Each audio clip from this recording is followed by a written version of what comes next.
రాజకీయ ప్రస్థానం అంటే బ్యాక్ మీరన్నట్టు 'రచ్చబండ' స్టార్ట్ అవ్వక ముందు నుంచి, మీరొక బిజినెస్ మ్యాన్ కాక ముందు నుంచి రాజకీయాలంటే మీకు ఎందుకు అంత ఇష్టం? యాక్చువల్‌గా రాజకీయాలంటే నాకు అంతకుముందు ఇష్టం లేదు. హ్మ్.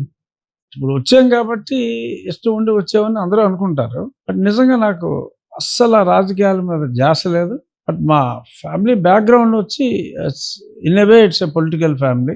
నా ఫాదర్ శిరీష్ రాజు గారు, ఆయన పేరు విజయవాడ. మరి ఆయన విజయవాడ సిటీ కాంగ్రెస్‌కి చాలా సంవత్సరాలు ఆల్మోస్ట్ ఆయన వద్దనేదాకా ఆయనే city Congress president. Andhra Pradesh form అయిన తర్వాత 56లో 58లో కౌన్సిల్ స్టార్ట్ అయినప్పుడు ఆ ఫస్ట్ 6 సంవత్సరాలు కౌన్సిల్ డిప్యూటీ చైర్మన్ ఆయన. ఓకే. సో అలా ఆయన ఎవరు విజయవాడ వచ్చినా, ఏ చీఫ్ మినిస్టర్ వచ్చినా, అప్పుడు అన్ని కాంగ్రెస్ పార్టీలే కదా రామారావు వచ్చేదాకా. ఆల్వేస్ ఎవరు వచ్చినా కూడా అంతా మా గ్రాండ్ ఫాదర్ దగ్గర రావటం. నా చిన్నప్పటి నుంచి కూడా చాలా మంది పొలిటీషియన్స్‌తో used to have good relation hmm. At a very young age also. But never interested in politics. ఇంటికి వచ్చేవాళ్ళు, నేను అందరితో కలివిడిగా మాట్లాడే స్వభావం కాబట్టి చాలా ఫ్రీగా, మా గ్రాండ్ ఫాదర్ వాళ్ళతోటి చాలా మర్యాదగా మాట్లాడినా కూడా నేను చాలా క్యాజువల్గానే అందరితో ఇంటరాక్ట్ అవుతూ ఉండేవాడిని. మళ్ళీ నా ఫాదర్స్ ఓన్ బ్రదర్ వచ్చి కనుమూరు బాబురాజు గారు చిన్నాన్న. 2 సార్లు ఎంపీ, 5 సార్లు ఎమ్మెల్యే, ఒక 5-6 సంవత్సరాలు మంత్రి, టీటీడీ చైర్మన్ చాలా చేశారు. సంబంధం రాజకీయాలతో కుటుంబ పరంగా ఉంది తప్ప నాకు రాజకీయ నాయకులతో స్నేహాలున్నాయి. అందరితో సినిమా వాళ్ళు కూడా నాకు స్నేహమే. సినిమా అంటే నాకు ఇంట్రెస్టే కానీ నేను సినిమాలు తీయను. అలా రాజకీయాల మీద ఆసక్తి ఫాలో అవ్వటం వేరు, రాజకీయాల్లోకి రావాలి అనుకోవటం వేరు. రావాలి అని నేను అసలు ఎప్పుడూ అనుకోలే.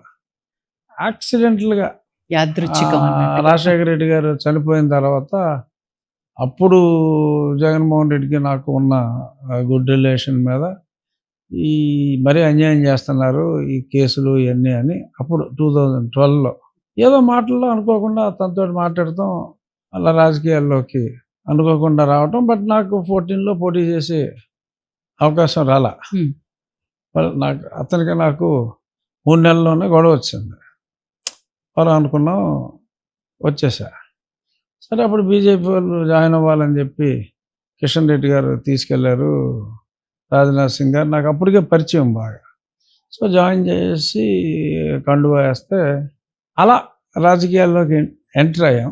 So what are my the reason, last మినిట్లో మా బాపరాజు గారు ఓన్ బ్రదర్ ఇన్ లా నాకు మేనమామ అవుతాడు. ఆయన విహెచ్పిలో ఉండేవాడు, ఆయన బీజేపీకి సంబంధం లేదు.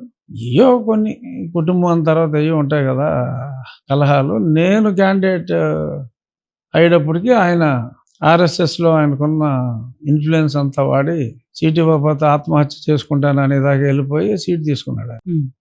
So I could not contest. అప్పుడు 19లో మళ్ళీ అనుకోకుండా నేను ఏదో పాదయాత్రలు చేసి మనిషి మారాడని చెప్పి కొంతమంది చెప్పటం, నేను అతనితోటి మాట్లాడటం, మారాడు కాబోలని చెప్పి నేను మళ్ళీ జాయిన్ ఆ పార్టీలోకి వెళ్ళటం, మళ్ళీ 6 నెలలకు మారలేదని చెప్పి తెలుసుకుని నేను అట్లీస్ట్ నన్ను నేను మోసం చేసుకోకూడదు కదా, మళ్ళీ నమ్మే వెళ్ళాం. But at least what ever wrong is happening I thought అన్న దానికోసమైనా నేను నిజాలు జనాలకు చెప్పాలి అనే ఉద్దేశంలో in a way it's a revolt.